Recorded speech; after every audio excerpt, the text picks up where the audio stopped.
Thank you, Laska Hirk. Just in defense of my colleague here, I'm not sure that his activities in Bulgaria and the Eastern Bloc were particularly multiple. Indeed, I think he was probably too young to be involved at that time. And indeed, it's indicative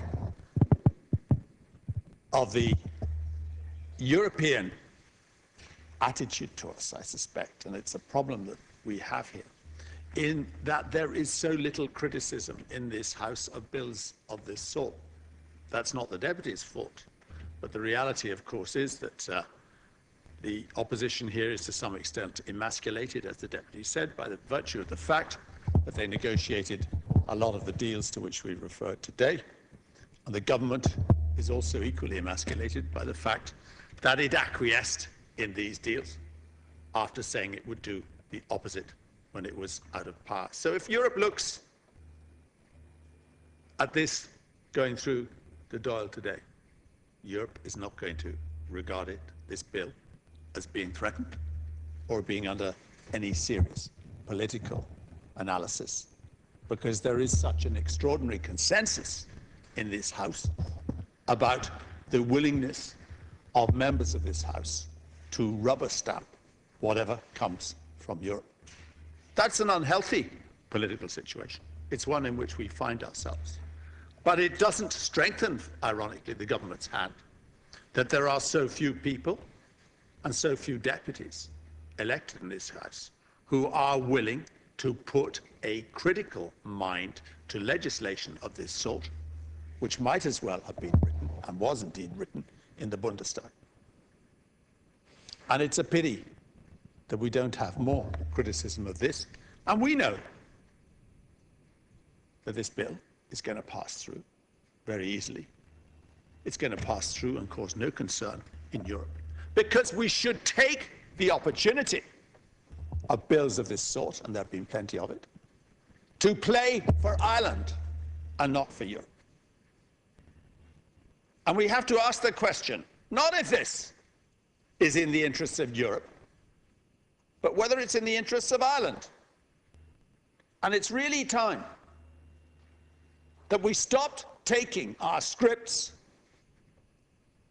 from Germany and took our scripts and our lead from the people of Ireland.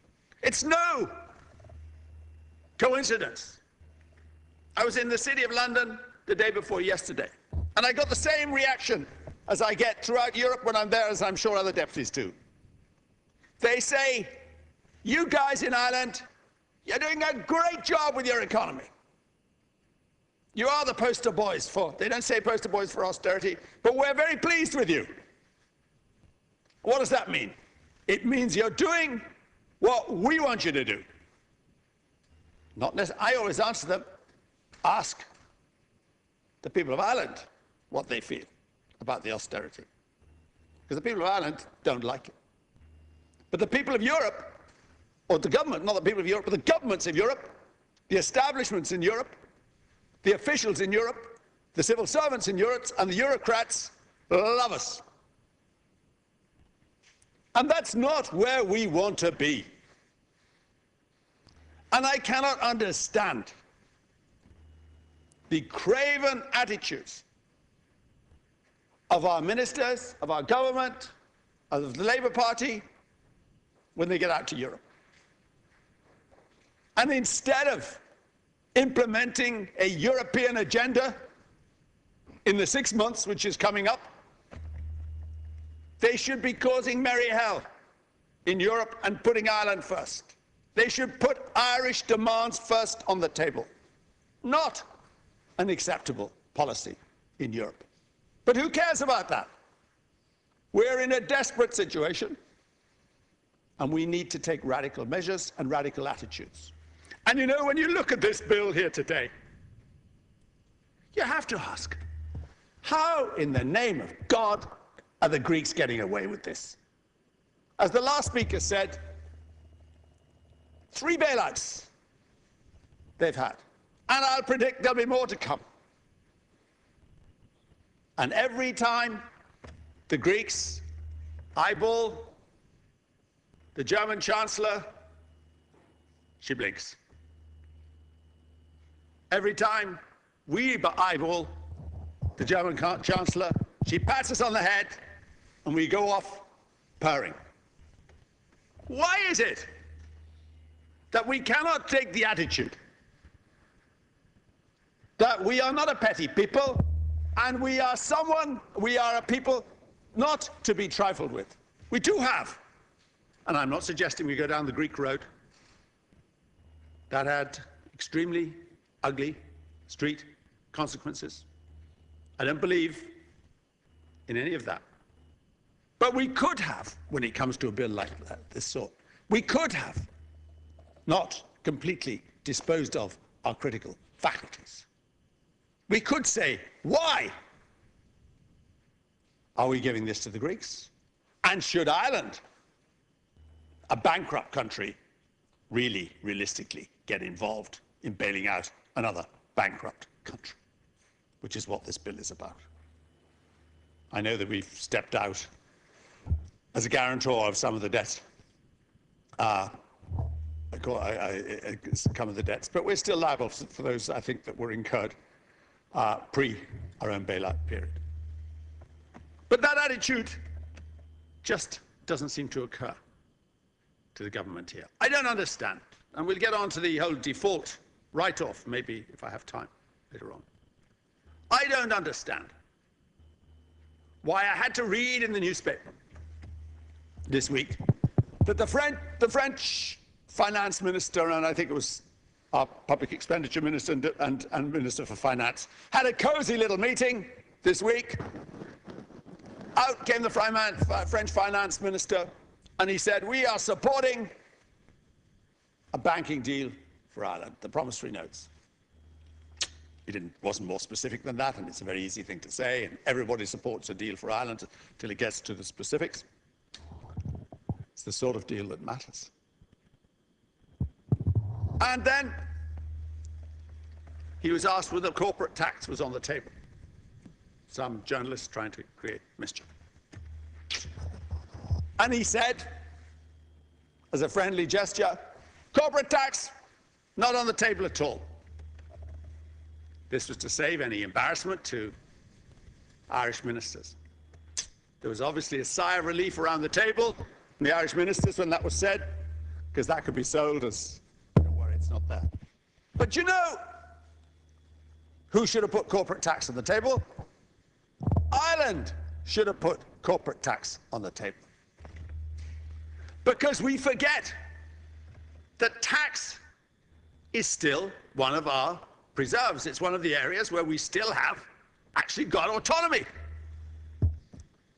What would the French, the Germans, the Dutch, the Austrians, those in the Netherlands who don't want to give us any deal on the legacy debt, what would they say if we went to the European tables and said, yeah, we are putting corporate tax on the table.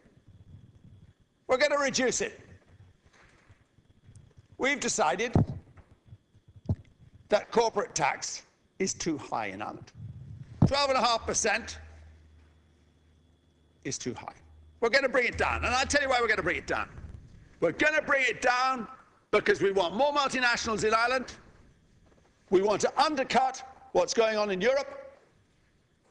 We're going to bring in the multinationals to create employment and to make the economy buzz.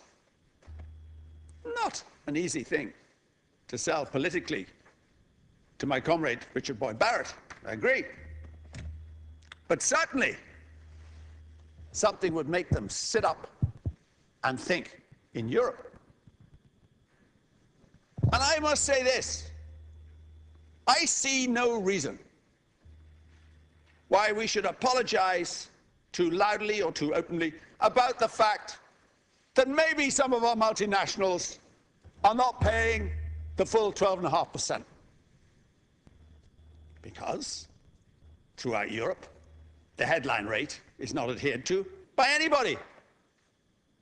None of them are realistic. There's so many little deals under the table and special deals, it's very difficult to work them out. But if we were to say, let it come down, if that was to create more jobs, economic expansion, growth, exports. What's wrong with that? And what's right with it is that it would scare the bejesus out of Mrs. Merkel, out of Hollande, and all those others who are putting pressure on us there. Because if we stood up for ourselves,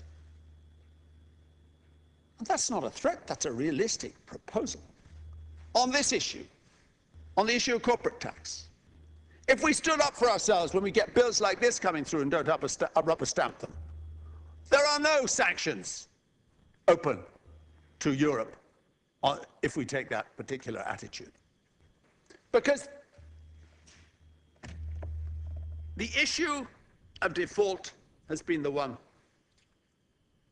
that has so obviously grabbed the attention of those who want to emphasize that there is a radical alternative to government's policy. Default is a word which jars with people. But you know, Greece has made progress.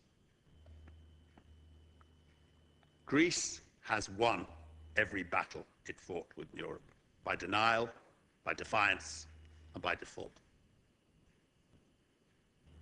And we have got to be realistic when we look at bills like this, which are models of the sort of limited solutions which come from Europe. In other words, they embody lower interest rates. I think it's 100 basis points lower interest rates, and longer extended times. But they duck the big issue, and that's the issue of a write-off of the debt. That's the one which I think we have to face.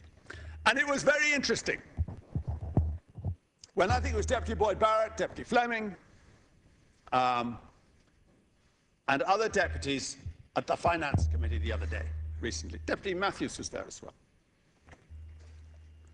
Asked the governor of the central bank about write-offs, which is a code word for default, about more radical solutions. First of all,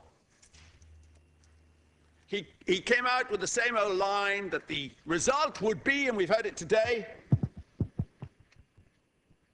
unpalatable.